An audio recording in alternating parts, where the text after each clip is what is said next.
youtube.com/Global TV. Subscribe. He resides in East Oakland, a rapper, a YN legend out here. We gonna get into the details and how he became the individual he did and why he got that name of the East Oakland Grim Reaper.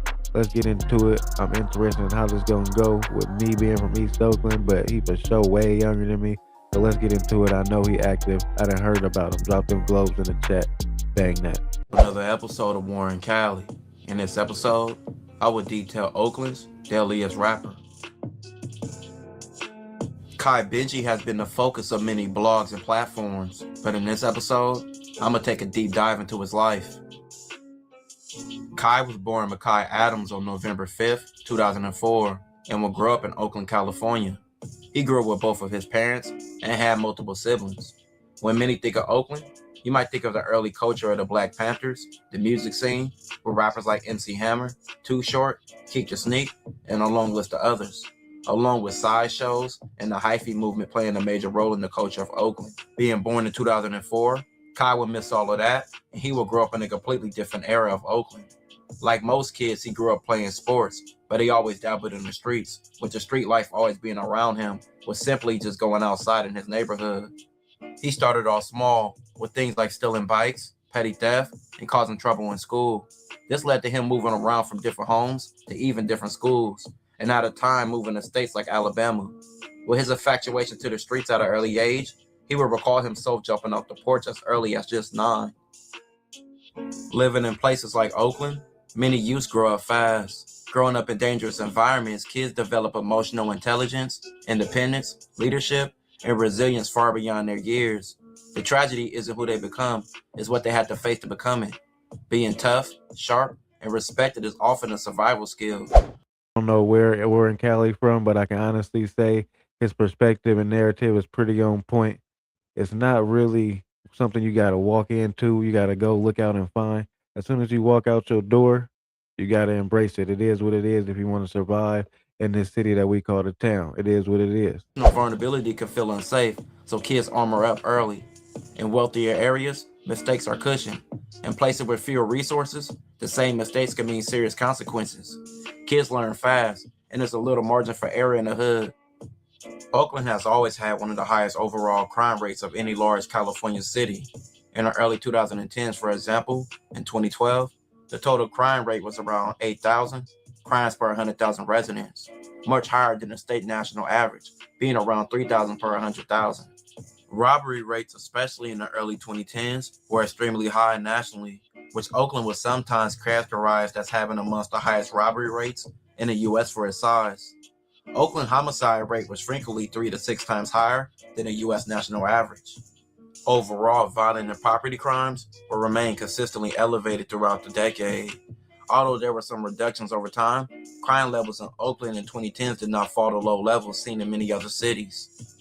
Living in Oakland, most kids became affiliated with different gangs or cliques, and in Oakland, you hear names like Stubby and Case and other cliques that are affiliated with those gangs under those umbrellas.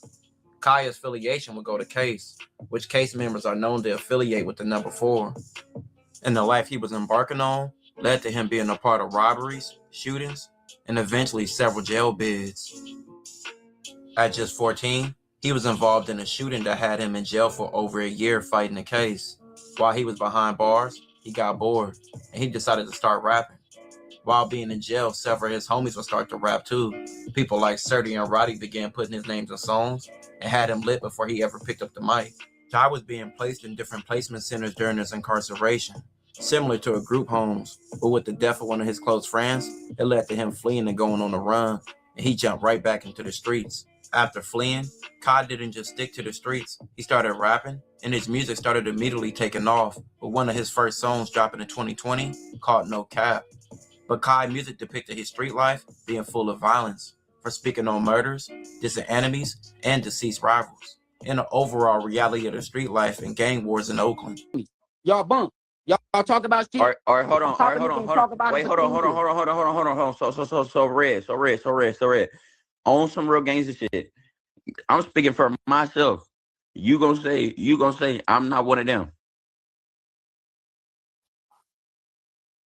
You're one of them rappers. It's good, blood. You can't call me Nah, no brother, more. on My my mama, you dead can't call homie. me no more. I'm Hey, you dead. can't call me no more. Hey, don't call me no more. So what about this one? When I was just sitting on the green and y'all was talking about, and you just called me and said, I ain't gonna lie, bro. I had to low on you and some other niggas, but I weighed my options and I ain't come to y'all because I knew it was gonna be some real smoke, so I went over there. Wait, Didn't you just tell me that? wait, I said that?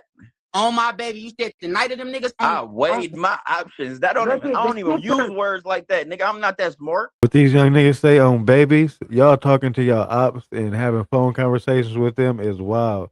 Y'all young niggas is crazy. I must admit that. Capital K. Kai was making a lot of noise with the drop of a lot of songs, but what many didn't know for months, police were on Kai heels. He was a wanted man, and he was on a run again, but stayed dropping music. And even during an interview with channels like MTC, he would talk about the crime he was facing. That allegedly you're on the run right now for murder. How heavy is that weighing on your mind right now? Damn, he said that? He said that. What the fuck? Damn, I ain't never seen that. Why would he say that? Came out allegedly you're on the run for murder right now. He did a whole story on YouTube that allegedly when you got out 3 weeks later that you caught a That's hat. that bird. It's on YouTube. Damn, I ain't never seen that before. That's crazy. Why would he make something up like that? That's just the word on the street. So from ChaiBenjii, that's not true. Damn, hell no. I ain't never heard of that shit. This is my first time. This is my first time even being out here before. I live in Houston, Texas. I don't be out here. I ain't, hell nah. That is crazy. But with several months on the run, Kai was arrested on June 13th, 2025, during a traffic stop near Aspire Berkeley Academy Elementary School.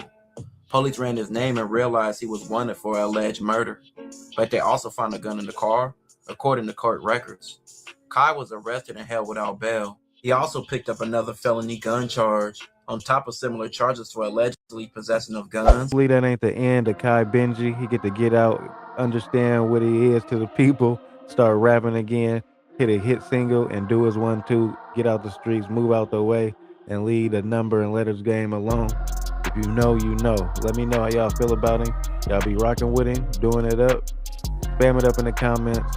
It get tricky out here. All money ain't good money. Slow motion better than no motion. Cash Global TV subscribe.